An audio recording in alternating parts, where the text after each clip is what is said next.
Prendiamo il seguente microdialogo tra due colleghi. Chiara dice a Roberto: «Non trovo i documenti che ha preparato Alberto.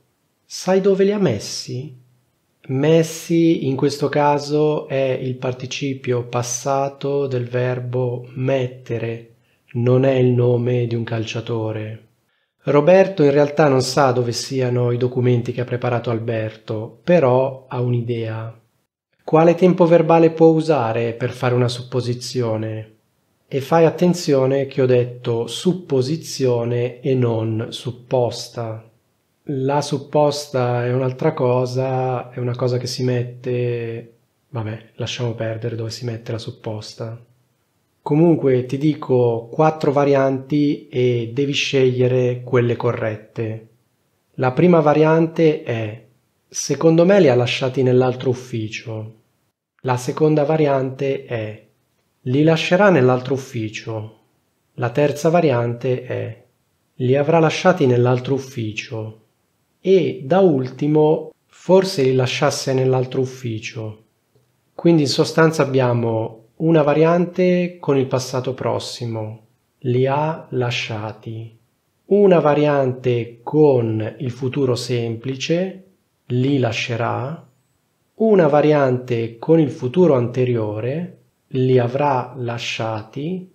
E da ultimo una variante con il congiuntivo imperfetto, li lasciasse. Ci sono 2 varianti corrette. Quali sono? Ti lascio alcuni secondi di tempo per pensarci.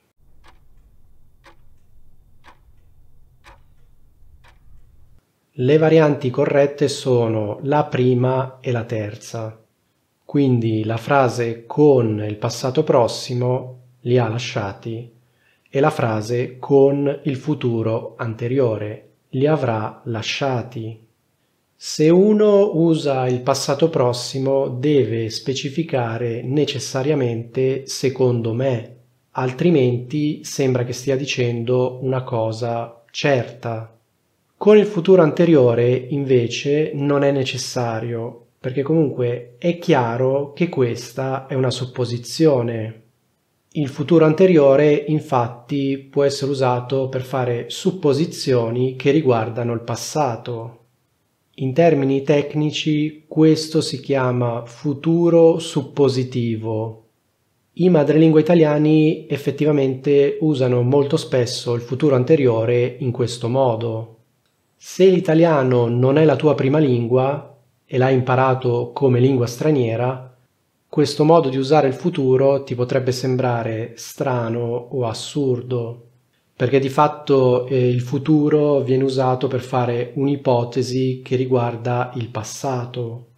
Però da madrelingua italiano ti posso assicurare che questa costruzione è perfettamente naturale. A proposito, io sono Luca e ti do il benvenuto sul canale Italiano con Luca. Tra parentesi, questo video è una risposta alla richiesta che mi ha fatto Nick su Patreon. Se questo video ti è stato utile, ti invito ad abbonarti. In questo modo potrai supportare il canale e accedere a dei contenuti extra. Colgo l'occasione per ringraziare Nick e tutte le persone che sostengono o in passato hanno sostenuto il canale. Ma attenzione! Il futuro anteriore si può usare soltanto se l'ipotesi riguarda il passato. Se riguarda il presente bisogna usare il futuro semplice.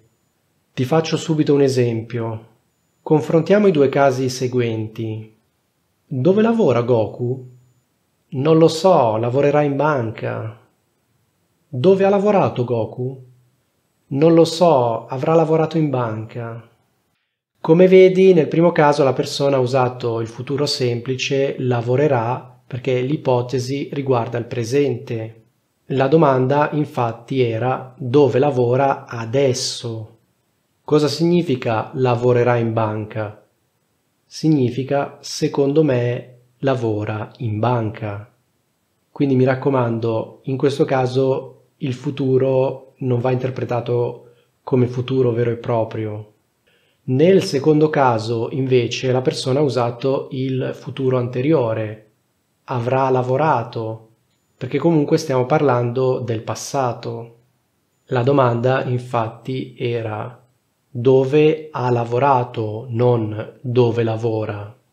Cosa significa avrà lavorato in banca? Significa, secondo me, ha lavorato in banca. Ma facciamo un altro esempio. Quanti anni ha Martina? Non lo so, avrà 50 anni. Quanti anni aveva Martina nel 2001? Non lo so, avrà avuto 30 anni. Come vedi, anche qui, nel primo caso c'è il futuro semplice perché la supposizione riguarda il presente. Cosa significa avrà 50 anni? Secondo me ha 50 anni, cioè in questo momento ha 50 anni. Questa è la mia ipotesi. Nel secondo caso abbiamo il futuro anteriore perché la supposizione riguarda il passato. La domanda infatti non è quanti anni ha Martina adesso, ma quanti anni aveva Martina nel 2001. Cosa significa avrà avuto 30 anni? Significa, secondo me, aveva 30 anni. Cioè, in quell'anno, nel 2001, aveva 30 anni. In alcuni casi puoi usare sia il futuro semplice sia il futuro anteriore, a seconda di quello che vuoi sottolineare. Per esempio, facciamo finta che una persona mi dica: Cristina non mi ha ancora risposto. Anzi, più verosimilmente, quella s***a di Cristina non mi ha ancora risposto. Io nella mia risposta posso usare sia il futuro semplice sia il futuro anteriore. Posso dire non avrà tempo oppure non avrà avuto tempo. Ok, scusate per l'intonazione. Non avrà avuto tempo.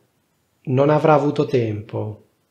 Nel primo caso la mia supposizione riguarda il presente, cioè secondo me in questo momento non ha tempo.